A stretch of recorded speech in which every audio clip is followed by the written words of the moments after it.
Throughout the histories of Arda, there have been many strongholds that have held against the forces of darkness through the ages, be that for the elves, men, dwarves, or other races trying to hold back the force of the shadow.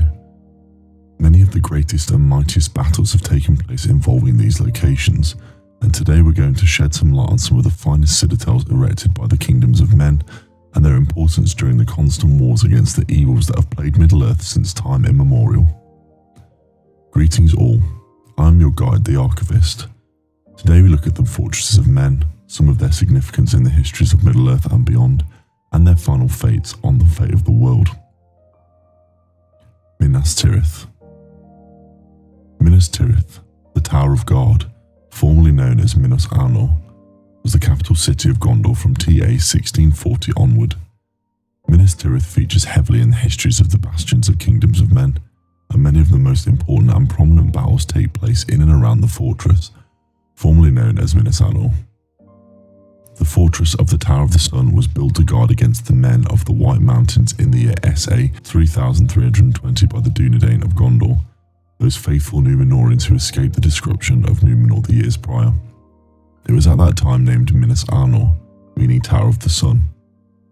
It served as the home of Anarion, as Minas Ithil, built to guard against Mordor, became the dwelling place of Isildur. The South Kingdom, however, was jointly ruled from Osgill by both brothers under the overlordship of Elendil. In the year SA 3429, Sauron invaded Gondor, capturing Minas Ithil and forcing Isildur to flee. Anarion successfully defended Osgill and retook Minas Ithil, driving Sauron back for a time. But in the following War of the Last Alliance, Anarion was slain and the rule of Gondor passed to his descendants, who would continue to rule from Osgill. Before departing for the north, Isildur planted the White Tree of Gondor in the court of the fountain in memory of his slain brother. King Ostifer rebuilt the fortress in the city in TA 420, establishing his summer court there. Gradually it eclipsed Osgill in importance as the original capital slowly declined into ruin, and in TA 1640, King Tarundor permanently moved the king's house to Honneth Anun. In the year TA 2002, the city of Minas Ithil on the borders of Mordor was captured by the Ringwraiths and renamed Minas Morgul. It was then that Honneth Anun was renamed Minastth, meaning Tower of God. Soon afterwards, the last king of Gondor, Eärnur, was slain in the Morgul Vale, and rulership of Gondor passed to his stewards. It was also around this time that the Ramas Ekor, the Great Wall encircling the rich farmlands and suburbs of the city, was built. The might of Gondor would decline into the late Third Age, and although the White Tower was rebuilt by Ecthelion I in the year TA 2698, the White Tree died in the year TA 2872 with no replacement. After Sauron openly declared himself in the year TA 2951, Ecthelion II strengthened the city's defences. By the time of the War of the Ring, the city was in decline, with many houses uninhabited and the city less than half populated. Minas Tirith was eventually, during the War of the Ring in the year TA 3019, besieged by the armies of Mordor, under the great darkness generated by Sauron's power. The immense battle of Pelennor Fields took place in the fields surrounding the city. Although Gondor and its allies were victorious, Theoden, the king of Rohan, was mortally wounded during this battle by the Witch King of Angmar. At about the same time, the Witch King was destroyed by Éowyn, Lady of Rohan. Aragorn later arrived at the hour of need with an army from the outlands of Gondor, which had been released by defeating the Corsairs of Umbar, turning the tide of battle in favour of the Free Peoples. This is in contrast to the film adaptations where the armies of the dead rampage through the forces of darkness. After the battle, the Pelennor Fields lay strewn with bodies, Minas Tirith's Great Gate was broken, and the first circle of the city much damaged by fire. Kandros. Kandros, or the Isle of Kandros, was an island on the River Anduin nearly 40 miles north of Osgill. It was a vital import to Gondor during its continued struggle against Mordor, usually preventing the enemy from crossing the river and entering into the lands of men. The island had an appearance that was boat-like in nature, and therefore derived its name from this, along with the way the waves broke along its shoreline, much like the prow of the ship during sailing.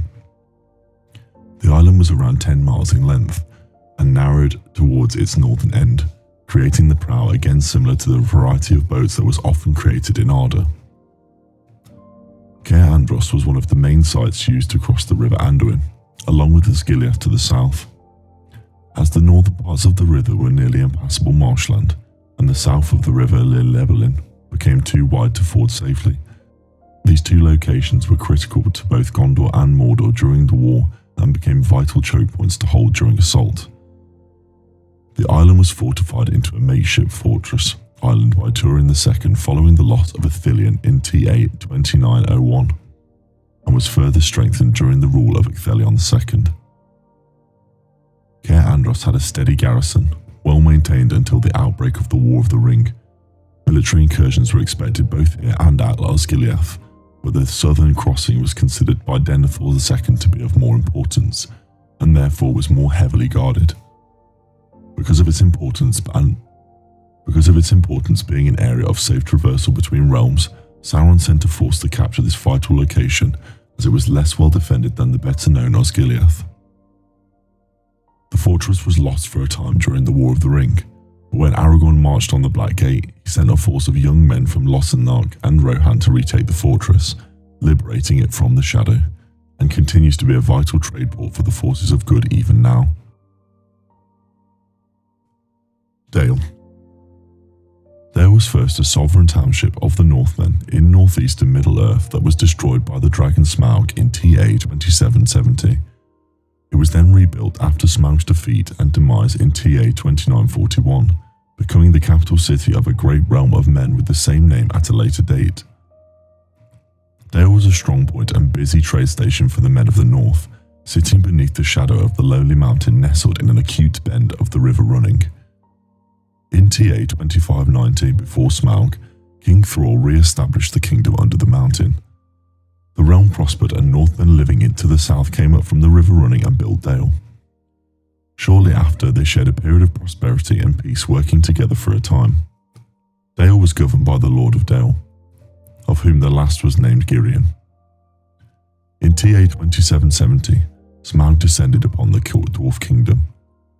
Although they resisted, the terrible power of Smaug overwhelmed the men and dwarves alike, and they were destroyed, their forces scattered. Smaug resided there for nearly 200 years before his eventual demise.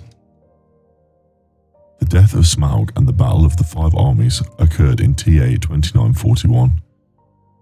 3 years after the battle, Dale was rebuilt by Bard the Bowman, who had killed the dragon and was a descendant of Girion. Dale continued to prosper for generations under the leadership of Bard's grandson Brand. However, during the War of the Ring, the shadow of Sauron moved against Dale, and Easterlings crossed the border and moved to attack the city. On March 17th, TA 3019, the Battle of Dale began. Not able to hold back the Easterlings, the Bardlings and their allies, the Dwarves of Erebor, retreated into the Lonely Mountain, but lost King Brand and Dane Ironfoot were both slain at the gates of Erebor. For 7 days, the men and dwarves barricaded themselves into Erebor until news came from the south of the defeat of Sauron. The new kings of Dale and Erebor, Bard II and Thorin III, broke the siege and chased the Easterlings out of Dale. Dol Amroth. Dol Amroth was a feudal principality forming part of the Kingdom of Gondor in the southern reaches of the realm. Flying the banner of the Silver Swan, it was ruled by the Prince of Dol Amroth, the banner flying alongside that of the White Tree throughout the Third Age. The kingdom held the mythical tower within its walls that was called Tirith Ea. In the late First Age, Sindar refugees from Beleriand settled in the area and established an elven settlement about 50 miles north of the promontory at Ateliond.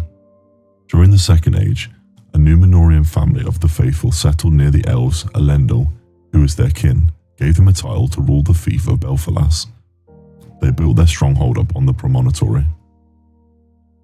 Amroth, the king of Lorien from the beginning of the Third Age, left his realm behind in TA 1981 in search of his beloved Nimrodel, who had fled from the horror unleashed by the dwarves in the Moria, along with the numerous Galadrim. He waited for her at Helund for their final voyage together into the west, but Nimrodel, who loved Middle-earth as much as she did Amroth, failed to join him. When the ship was blown prematurely out to sea, he jumped overboard in a futile attempt to reach the shore to search for her and drowned in the bay. When Amroth was lost at sea in TA 1981, the last of these elves left the region. It was from the name of this king that Dol Amroth, the Hill of Amroth, took its name. The first prince of Dol Amroth was Galador, the son of Imrazor. According to legend, Imrazor had married the elven lady Mithralas, a companion of Nimrodel. In the year TA 2746, the 15th prince of Dol Amroth, of which there were now 24 recorded, was slain fighting corsairs of Umbar. And in TA 3019, Imrahil led a small army from Dol Amroth to Minastth to aid in the siege of Gondor, coming to make their mark on the War of the Ring. Dunh Harrow. The hold of Dunh Harrow, or more simply Dunh Harrow, was a fortress on a high cliff top used as a refuge by the Rohirrim. It was hidden in the White Mountains above the Vale of Harrowdale, between the mountains of Ursanga, Starkhorn and Dwimmerberg. Dunh Harrow was positioned on a flat upland overlooking Harrowdale, the valley of the River Snowbourn. It was located at the feet of the mountain Starkhorn, with the peak Aransaga in the north and the large dark mountain Dwimmerberg in the east. The refuge could be reached by way of a winding path known as the Stairs of the Hold. This path was lined with statues known as the Pukelmen, statues originally carved by the men of the White Mountains in the likeness of the Drúdain. The Firianfeld, a large grassy area for the encampment of soldiers, was right above the stair and below the cliff top. Large carved stones marked the entrance to the dim Hold forest, with a road leading to the paths of the dead. The hamlets of Upbourne and Underharrow lay north of here, in the dale. The hold of Dunh Harrow had been used as a natural stronghold by the middlemen of the White Mountains during the Second Age several centuries before Rohan, and was scouted by Brago and his son Baldur in the early years of the kingdom. In TA 3019, during the War of the Ring, Aragorn along with Legolas, Gimli and the Grey Company passed through the hold of Dunh Harrow on their way to the Paths of the Dead. The legendary moment of history happened shortly after, where Aragorn mustered the armies of the dead to his banner from the film adaptations.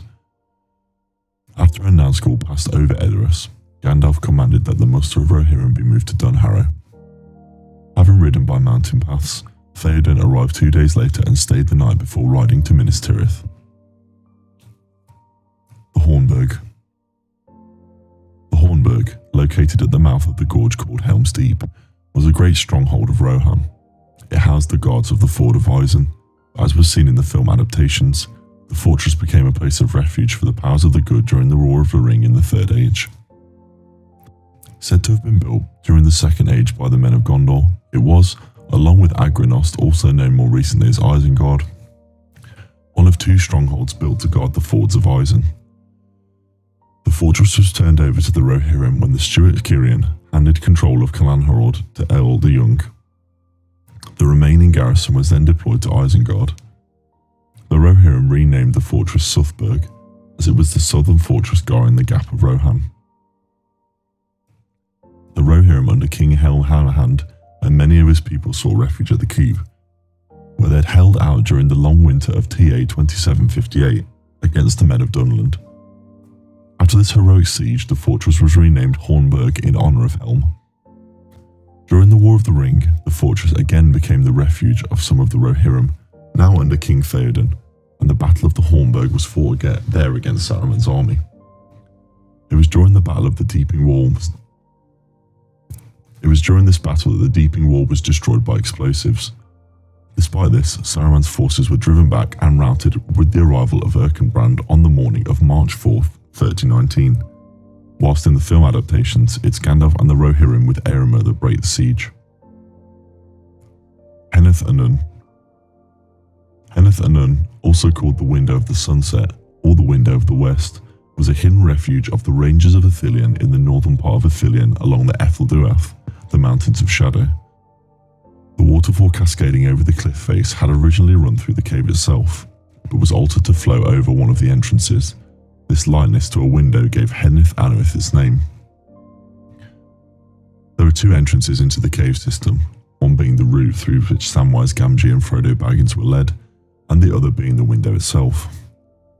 At the bottom of the window was a bowl full of sharp stone knives, the Forbidden Pool. Like the other hidden refuges of Gondor in Ithilien, Honneth Anun was created by the steward Turin II in TA 2901 in response to incursions of orcs from Mordor. Honneth Anun was the longest standing of the refuges in Ithilien, and during the War of the Ring, Faramir, son of the stewards of Gondor Denethor II, made it his base of operations.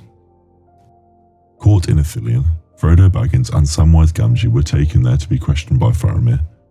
Requiring the utmost security, the ring-bearer and his servant were blindfolded until arrival at the refuge. Gollum found the Forbidden Pool quite by accident while he was diving for fish. The penalty for coming to Honneth Anun without permission was death. However, Frodo convinced Faramir to spare Gollum, and he was also taken to the cave blindfolded. The refuge's garrison departed just after the ring-bearer, and was used to reinforce the western half of Osgiliath against the forces of Minas Morgul. Osgiliath. Osgiliath was the first capital of Gondor. During the War of the Ring, the abandoned city gained strategic importance as a crossing point over the Anduin both for the men of Gondor and the orcs of Mordor. At the heart of Osgiliath was a great stone bridge over the river. On the bridge was a tower containing the famous Dome of Stars, which housed the city's palantir. The city was founded by Isildur and Anarion near the end of the Second Age, built on either side of the Anduin River. Ruling Gondor jointly, Osgiliath was their joint capital. During the War of the Last Alliance, the city was attacked by Sauron's forces but successfully defended by Anarion. At the height of Gondor's power, the city was a reflection of the splendour of Numenor's cities, but this was not to last. Decline started with the kin strife when Osgiliath was sacked and burned by the forces of Castamir the Usurper in TA 1437, and the city's palantir was lost in the Anduin. The decline of the city was greatly accelerated by the Great Plague of TA 1636, and Osgiliath began falling into ruin, with King Tarandor moving the capital to Minastth in TA 1640. The final blow came in TA 2475 when the Uruks of Mordor overran and captured Osgiliath. Though they were thrown back by Boromir, son of the then steward Denethor I, Osgiliath was finally ruined and completely abandoned, and its great bridge was broken. Osgiliath was one of the few places between Rauros and the sea where large armies could cross the Anduin without needing many boats. Thus, a key part of Gondor's defensive strategy after the loss of East Osgiliath was to hold West Osgiliath and oppose any attempt at crossing the river. It was while on guard in West Osgiliath in February 1319 that Faramir saw Boromir's funeral boat. But when the Witch King and his army attacked Gondor in March 1319, it was revealed that Sauron's forces had secretly built many floats and barges in East Osgiliath. Though they met the determined opposition from Faramir and Osgiliath's garrison, they were able to cross with fewer casualties than the defenders had hoped, and Faramir ordered a general retreat to the Ramas Echor. When he led the bulk of his army to besiege Minas Tirith, the Witch King left some reserves in Osgiliath. Gothmog later deployed these forces against Mordor. Gothmog later deployed these forces against Gondor and its allies in the Battle of the Pelennor Fields. Pelaragia. The great port of Gondor, Pelaragia, was one of the earliest settlements of the Númenóreans founded in Middle-earth during the Second Age. It was located above the delta of the Anduin and the south of the White Mountains. Pelaragia was built in SA 2350. During the years of Númenor's moral decline, it became the chief haven of the faithful as they migrated to escape the persecution they faced from the king's men.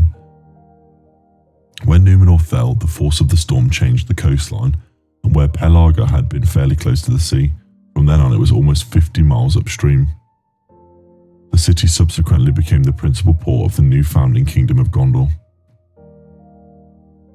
As Gondor's power grew under the four-ship kings, Pelaragia became the home of its navy. Turan and Falastur built their palace in the city, suspended on arches above the river. However, during the civil war of the kin strife, the city was besieged by Eldacar, as it had become a stronghold of the sons and supporters of Castamir the Usurper. The siege was partially a success, but they escaped by ship and set themselves up in Umbar. Their heirs became known as the Corsairs of Umbar. With the decline of Gondor's power, Pelaragia was attacked many times by the Corsairs, who were in secret allegiance with Sauron, but the forces of Gondor managed to defend the coasts.